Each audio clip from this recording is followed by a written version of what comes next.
The win over St. John's on Wednesday night was so good. Let's take one final look back before turning the page to today's senior day against Seton Hall at Gampel. We've got a jam-packed show. This is Locked On UConn.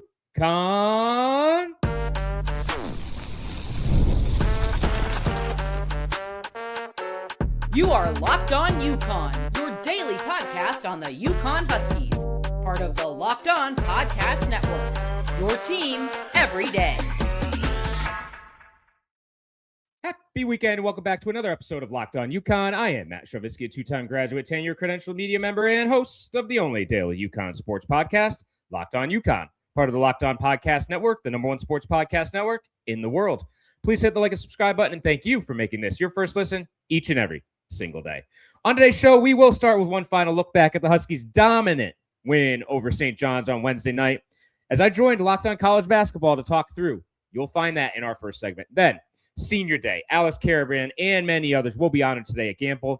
We'll take a look back at their careers, the impact they've had on this program, and much, much more. And finally, of course, the game later today, Seton Hall, final home game of the season, Gampel Pavilion.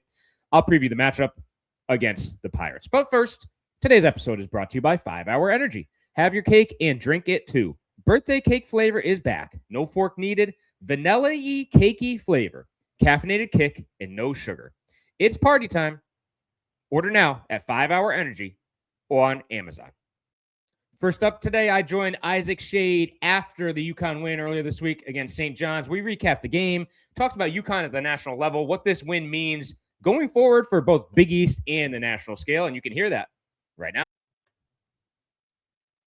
Smokes, what a performance by UConn on Wednesday night. I need help figuring out what in all of God's green goodness just happened. To help me do so, we are joined by the great host of Locked On UConn, Mr. Matt Schonvisky. Schonvisky, gosh, I always put an extra N in there, Matt. I hate it. I'm going to get it right, I promise. You and I with these weird last names that start with SCH. I don't know. It's crazy. Anyway, Matt was in the building on Wednesday night. Great stuff. And look, Matt, this was complete domination by the Huskies, 72-40.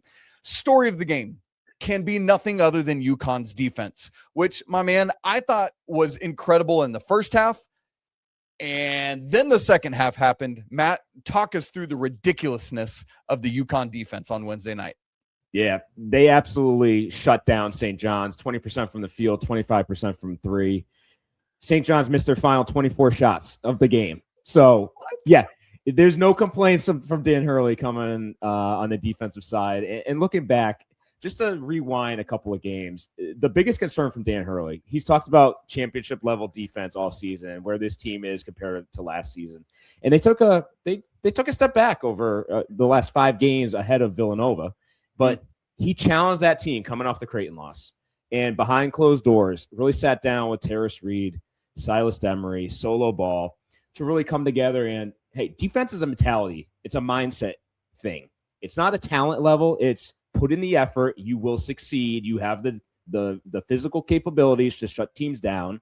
And they were shutting teams down earlier on this season. Not to the extent of tonight, of course. But sure. I think this is the culmination of Dan Hurley pushing his team. Championship runs prior, 23. They've had dips in January and February, and then they come together, and they're peaking at the right time. And it seems like right now, Villanova on Saturday, St. John's tonight, UConn starting to get things to click. And on the defensive side of the floor, that's what really pushed them. Yes, they've scored a lot on those championship runs, but defense is the key, and you saw it tonight. And, Matt, let me put some numbers on that because this is something that I tracked a lot last year. The back-to-back championship runs, 23 finished 7th in KenPom defensive efficiency. The second championship in 24, 4th in KenPom defensive efficiency. Last year, it was that big bugaboo was the lack of defense. UConn finished 75th in KenPom defensive efficiency. This year, right back into the top 10 at 9th. And so, Matt, I don't like, is that good enough for a third championship in 4 years kind of run here? If they get post-present defense, protect the rim like Tarris Reed tonight, yes. Silas Demery has been the key to this defense taking a step forward on the perimeter, on ball defender. It's exactly what they lacked last season. Mm-hmm. This year, he's been a tremendous help on the perimeter. And now if Tarris Reed can come in and defend the block and be that low post presence, that they got tonight. He had 6 blocks tonight, career high for him.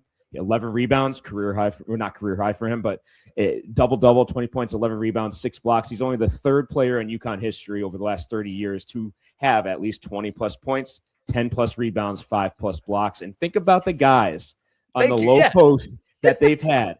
They've honored, just over the last week, they honored Hashim Thabit. They retired Emeka Okafor's number to the rafters this past weekend. He's starting to get, if he pushes himself and plays like he did tonight, because with him, it's an effort thing. If they get the amount of effort that he had tonight and his want to that they got tonight and that mentality that they got from him tonight, sky's the limit for this team. Is that the X factor then, Tarris Reed? Like everyone else is showing up consistently enough that if Tarris Reed can do it, we're in good shape. Absolutely. A couple games ago, he had 1 rebound. One rebound. Their center position had 3 in that game. Tarris Reed had 1. Eric Reiber, their backup center, freshman, had 2. You can't get 3 rebounds from your center position, and that's what really threw Dan Hurley for a loop. And then you saw, and that wasn't a win. I think that was a win over Georgetown, and then they come back. Tarris Reed performed, but on the defensive side, really wasn't there. He got 12 rebounds that night, but it still wasn't up to where Dan Hurley wanted him on the defensive side. And I know behind closed doors, those film sessions after the Creighton loss, they were brutal. Tarris Reed talked about it. Alex Karaban talked about it after the win over Villanova as being key to getting that team over the hump. And it was kind of like a reset for this team. And since then, it's a small sample size. It's 2 games, but you see what they did at Villanova, up by 20 plus in the second half. You saw what they did tonight against St. John's. So it's back-to-back games against the 2 top teams in the Big East who know them well. That's the key. UConn ran through out of conference. They had Kansas, Illinois, Texas, Florida, BYU when they were fully healthy. And now they entered in Big East play. All these teams know them. They know how Dan Hurley likes to run the offense, and that familiarity leads to more competitive games than you otherwise see. So you're going to be more competitive in a conference when you're playing teams 2 or 3 times a year, year after year after year. And those opposing coaches know exactly what Dan Hurley likes to run. And now you're just seeing it on the defensive side of the court. And that leads to a 32-point win like you see tonight. It's insane.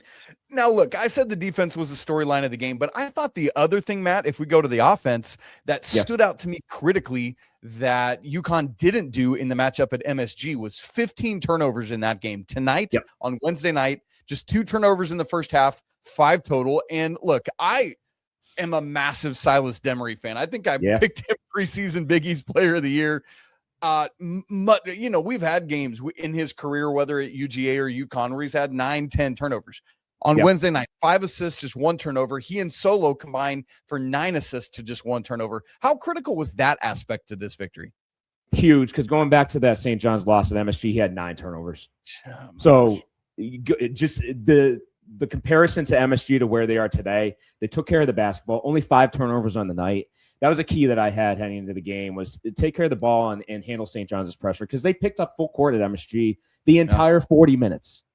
And it kind of discombobulated UConn a little bit, getting late into their offense, but they were also a little careless with the ball at MSG. And I think that was also a part of Dan Hurley resetting expectations with this team in that behind closed doors meeting that they had in that film review after the loss to Creighton. You control careless mistakes, you control that. It's not an effort. It's not an ability thing. It's an effort thing. It's be responsible for what you need to do and just do your job. And you're seeing the results. And 20 assists to those 5 turnovers. I'll take a 4-to-1 assist to turn every day of the week. Those 20 assists on 28 made baskets. It's like a 71.4% assist ratio. Yeah. Give me that every day of the week. So, Matt, now the thing is, if we can turn our attention ahead just a little bit here, these teams now tied in the loss column in Big East. UConn technically a half game up because they've played 1 more game than St. John's. So UConn's remaining schedule, hosting St. John's at Marquette. This ain't your mother's Marquette team. Good grief. St. John's has Nova and Georgetown at home and then finishes at Seton Hall. Are we going to get some regular season co-champs, or you think one of these 2 teams is going to take another loss here? Yeah, we'll see how St. John's recovers after this. Listen, it's an embarrassment. Rick Pitino after the game, he spoke. He didn't even go to the press conference. He spoke outside the locker room for, I think it was a minute 15 seconds. So he wants to get back to business and get the team back to New York and start fixing things. But St. John's owns the tiebreaker. So in the Big East tiebreaker, they have, I think. What is it past head-to-head? What's that? What is it past head-to-head? Because obviously they've split. I think it's liked opponents, and I think the Creighton loss by UConn is the tiebreaking. Gotcha. I believe that's what I've heard. So, yeah, I think St. John's, if they win out, will be the regular season champs with UConn also with 2 losses. I don't see UConn falling against Seton Hall on senior day at Gampel this Saturday. And then they have a week off to get healthy. I mean, Jalen Stewart didn't even get on the court tonight. He was out. Right. So that's another key, I will say, is Dan Hurley was not trusting his bench. And he, to the point where one mistake, he was pulling their bench players after and only getting 5 minutes. And he even said, after the win against Villanova, he had to look in the mirror and begin to trust the players that he has on his bench because they're key contributors. And a guy like Jaden Ross is also a key. Great on-ball defender, athletic, long, can wreak havoc defensively. Did not have a steal tonight, but impactful player when the Huskies are pressing. And one last thing, UConn only shot 28% from 3. This game could have been worse. They're the number 1 3-point shooting team in the nation, and they only shot 28% tonight. Missed 18, 7-25. It could have been worse. Braylon Mullins, 3 of 8. Alex Karaban, 2 of 7. Yeah. Could have been worse. That's crazy, Matt. What a night. Good night to be a UConn Husky. Obviously, as you've said, an embarrassment for St. John's. They're going to have to regroup and get ready for Nova coming to town coming up soon. Now, obviously, nationally, and as we look to the further reaches of the postseason, 3 of the 4 1 seeds seem to be wrapped up with Arizona, with Michigan, with Duke. UConn trying to fight their way back in. I think minus the Creighton loss, they would have been the 4th 1 seed on Saturday at that top 16 reveal. But it feels like other teams are just kind of like, I don't know that I want that 4th 1 seed. We got Houston falling off the map. Florida struggled a little bit on Wednesday night. And I would think as of now, UConn probably has a hold back on that 4th 1 seed. You got to figure a regular season co-championship and maybe winning that Big East tournament could get them there. Can't wait to see how this all wraps up. Matt Schonvisky, great to be with you, brother. Congrats to UConn. Can't wait to see what happens in these final 2 regular season games and beyond. Will it be 3 of 4 for UConn in a national championship kind of sense? That would be bonkers, and obviously we'll talk much more about it. Now, after the break, we will look ahead to Senior Day later today, talking specifically about Alex Karaban on the other side. Welcome to the 5-hour energy flavor draft with 18 different flavors to choose from, including new options like confetti craze, fruity rainbow, or cotton candy. There's something for everyone. The board is set, the flavors are ready, and I've got my number 1 pick for the 5-hour energy flavor draft. And that flavor today is Tropical Burst. Tasty caffeine with island vibes. It's a delicious combination of pineapple and apricot flavors. It's juicy, fruit-forward tropical profile. Sweet with a light tang, smooth, rounded flavor, bright and sunny taste impression, and an island-style fruit punch vibe. It makes you feel like you're on vacation here in Connecticut during the winter and getting snowstorm after snowstorm. Take your mind off that and imagine yourself on a beach in Hawaii with Hawaiian flavor. 5-hour energy shots give you a boost with 0 sugar. And it has a lot of upcoming flavor innovations planned. Find your new favorite flavor of 5-hour energy shots available online at 5hourenergy.com or on Amazon. Again, find your new favorite flavor of 5-hour energy shots available online at 5hourenergy.com or on Amazon. Today's episode is also brought to you by Game Time. The biggest stretch of the college basketball season is almost here. Buzzer beaters, bracket busters, and those unforgettable moments that everyone's talking about the next day. Being there live for something like that, that's bucket list stuff. The hard part is always actually getting tickets. Long queues, prices jumping around, and surprise fees at checkout. The Game Time app gives fans the advantage with constant innovation. It's how you unlock amazing tickets and experiences in just a few taps. It's incredibly simple to use. The Game Time guarantee means 100% legitimate tickets, delivered on time at the best price. And here's the best part. Fees are included in the price you see. What you see is what you pay, period. Seat view feature is a game changer. You can see a panoramic view from your exact seat before you buy.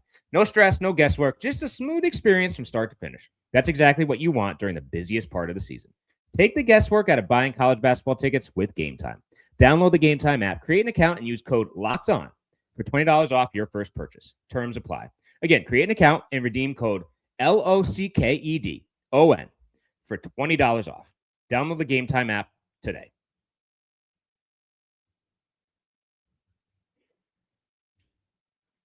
Back in on Locked On UConn, we are turning the page from St. John's. Obviously, epic win, epic crowd, epic performance, epic defense. We're moving forward to later today, Seton Hall. First up, even before game, senior day, right? Senior day. And the player that's been here, the player that deserves the most recognition for what he's done over his career here with the program is Alex Karaban. Trying to pursue his third championship in 4 years. Trying to extend his winning streak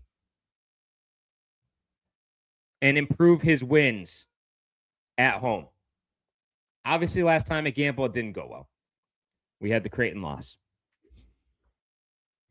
where Karaban wasn't looking great, right? He was moving like a cargo ship per his head coach, Dan Hurley.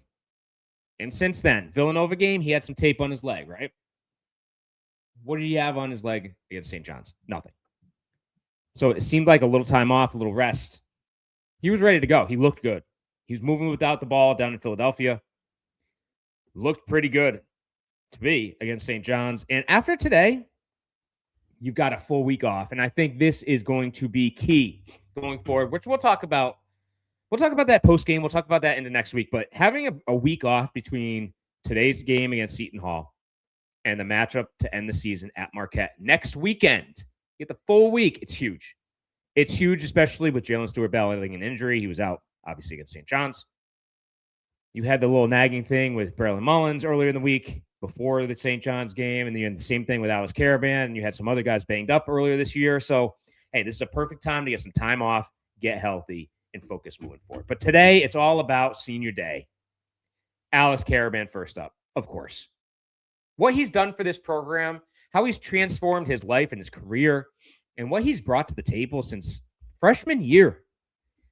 And I talked about this on the show a couple shows ago. Alex Karaban came in, and Dan Hurley and the coaching staff were worried how he was going to react. Because off the court, from a personality standpoint, it's a little different than some of the others. And Dan Hurley said he was scared, and the coaching staff was scared. How is he going to react in pressure situations at the level of college basketball that UConn plays? And as a freshman, we all saw what transpired. He was Mr. Clutch in the NCAA tournament that year. Seemed like almost every game going into the half in that tournament run, hit the three right before the half, right? Running plays, Karaban three, bang. Karabang. And that's where that name really developed, right? So from his freshman year on, he just entered with once he gets in between those lines, it's just, and we've seen it his entire 4 years here. Once he gets in between those lines, going back to his first days on campus, lights go on, under the lights. Dan Hurley talked about this in front of 20,000 fans. In the biggest college basketball environments, that's where Alex Karaban is the most comfortable, most at ease, most calm, and he just goes out and does his business. And listen, he could have left. He could have left. Could have left after his second year, had 2 championships.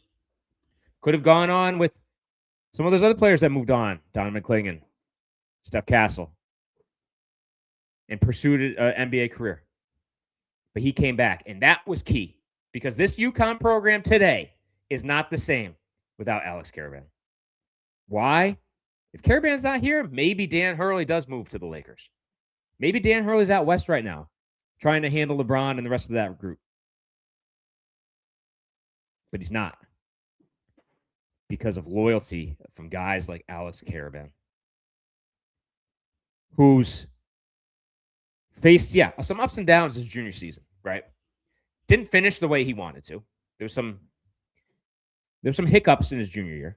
The 2 missed free throws, obviously. But that Florida game, so close. So close to taking out the eventual national champion. Closest game until the final that the Gators faced that last season. Oh, so close. They're missing one small piece, which they got this year with Silas Demery. And add him to this group and Alex Karaban's leadership, and he has a legit opportunity here to go out 3 out of 4 years a national champion.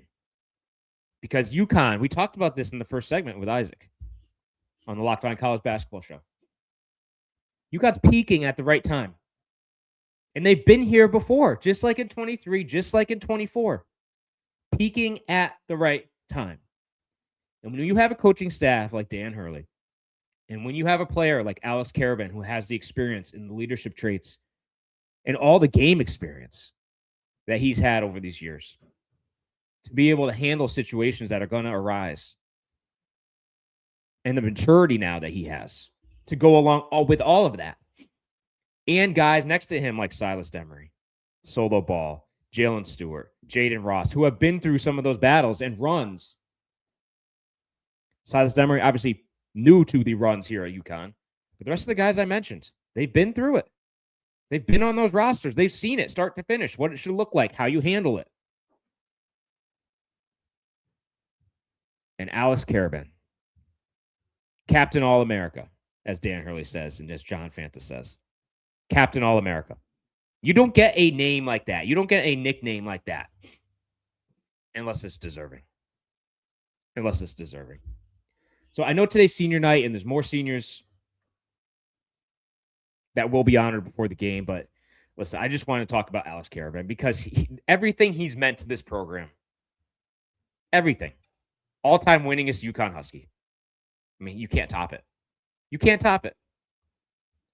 And it's just one ceremony after another, after another, after another, and I believe, listen, if UConn plays and this team delivers like they did against St. John's earlier this year, the sky is the limit. And as I just talked to Isaac Shade about in Locked On College Basketball, look out, because UConn is a national title contender. On the other side, we will talk about and preview today's game against Seton Hall, and we'll do that after the break. Coast Pay is giving Locked On College listeners up to $2,000 credit for your business when you get started today. If you manage a crew, whether it be construction, HVAC, landscaping, any operation with trucks on the road, you already know how messy gas and material spending can get. Cards get shared, receipts disappear, and month end turns into a headache. Coast Pay fixes all of that. Coast Pay is the modern fuel card and expense management tool built specifically for fleets. Fuel, maintenance, materials, all in one card with real control and instant visibility. Every transaction shows up the moment it happens. No surprises. If someone fuels up at an odd time or tries to buy something outside their limit, you'll know instantly. Real-time alerts, so you always know who's spending what and where. Automatic receipt capture that makes month-end simple. And fraud protection with employee check-ins by text. No shared PINs. It's built for operators who don't have time to chase paperwork. And unlike old fuel cards, there are no contracts or commitments, just smarter expense control. Right now, Coast Pay is offering our listeners up to $2,000 credit when you get started at coastpay.com/lockedoncollege. Go to coastpay.com/lockedoncollege to see how you can earn up to $2,000 credit. Terms apply. The Coast Visa commercial credit card is issued by Celtic Bank. All card accounts are subject to credit approval.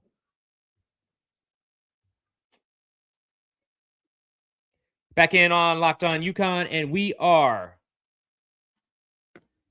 switching gears to previewing today's game against Seton Hall. Listen, we're tipping off. It's Saturday morning. We're tipping off in a couple hours here, and Seton Hall, UConn. Listen, I'm expecting today. Just look at how things have gone since Creighton. UConn came out to Philadelphia, dominates Villanova on the road. Game ended 10-point game. Yes, I know that. Up 21, 22, 23 against the Wildcats on the road in front of 21,000. Dominant. Wednesday, improved even further in that performance with that dominating 32-point win. And now Seton Hall. I'm expecting, listen, the last time UConn was in this building, this day is going to be special. We've got senior day before the game. Obviously, we just talked about Alex Karaban. These seniors do not want to go out back-to-back losses at Gampel. No way, no how. It's not going to happen. This team is going to come out with such energy to respond at home at Gampel from what transpired last time they were in this building. I almost feel bad for what's about to hit Seton Hall at noon today. UConn, obviously fighting for that number 1 seed in the Big East tournament. Currently hold a half-game edge over St. John's. Now, if both teams win out, we know what transpires. St. John's will be the 1 seed. UConn will be the 2.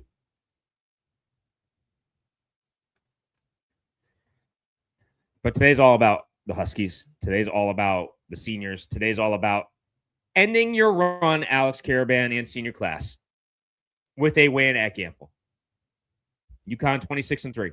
UConn 16-2 in conference. There's more at stake than just Big East regular season. There's seeding. Right now, UConn, number 1 seed in my mind. Lock. Nothing's changed my mind since we talked, and I had the post-game show on Wednesday night, talk Thursday morning. Number 1 seed right now, today, UConn is the 4th number 1 seed, probably in the South. Or the Midwest. We'll see where they put them. But win out. Take care of business. Seton Hall first. So we just battled. We battled number 3 Big East. We battled number 2 Big East. Now Seton Hall comes in here 9-8 in conference. But they are the 4th ranked team here in conference.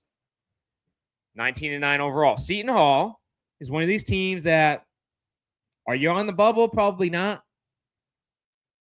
But if you get a win here against UConn, and then you go to Xavier, and then you have St. John's, they still have 3 games left. They can make some noise here down the stretch. They're coming off a win, 4-point win over Georgetown. They won 3 of 4. Beat Providence by 7, won at Butler by 7, fell to DePaul by 12, beat Georgetown by 4. So if they can get a stretch here, I mean, Seton Hall's fighting. 19-9 overall. You get 20-plus wins in the Big East, you're in the conversation on the bubble at least. So they're fighting, they're scratching, and they're clawing. And I know, listen, Holloway's going to have them ready. No doubt.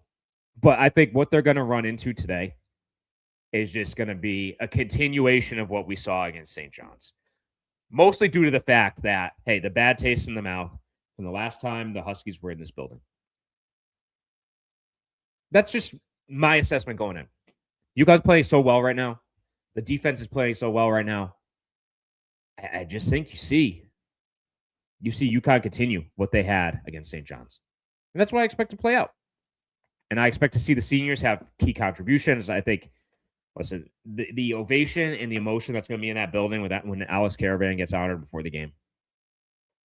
It's going to be special. It's going to be a special moment. It's going to be one of those times that everyone here at UConn remembers going forward. There's been a lot of players that have come through. Senior night's always emotional. Look back, the Emeka Okafor honor back in 2004. There's just special moments that you look back on. Special players that have delivered for a program above and beyond. Kemba's run, Shabazz's run, Emeka's run, Alex Karaban. Can you top a potential opportunity to win 3 out of 4? So that's what I'm looking for tonight. I'm looking for a quick start. I'm looking for emotion before the game. Looking for a quick start and a continuation of what we've seen in the last 2 games.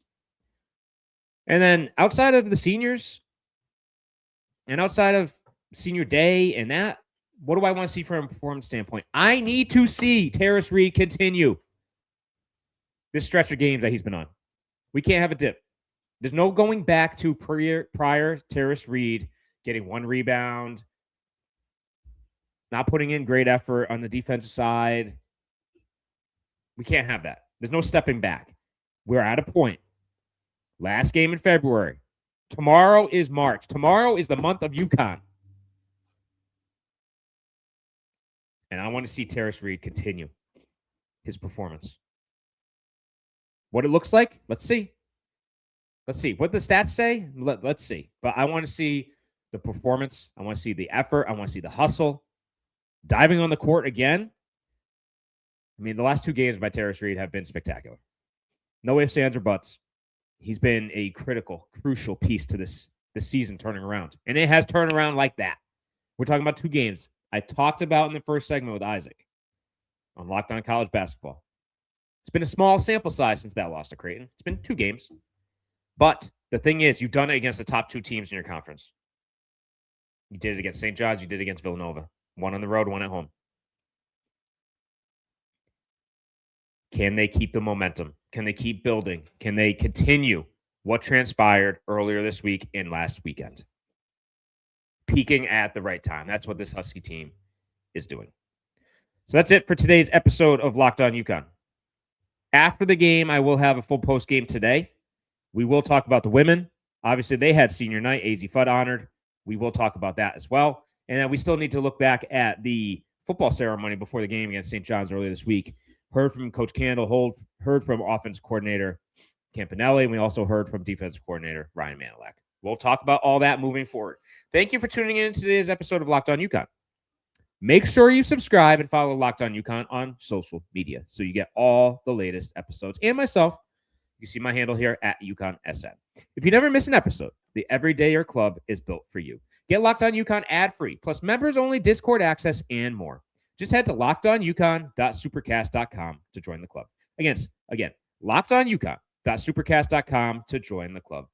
Enjoy the game. If you're heading in, take a listen. This will be up in a very short period of time. You'll be able to listen on the way in.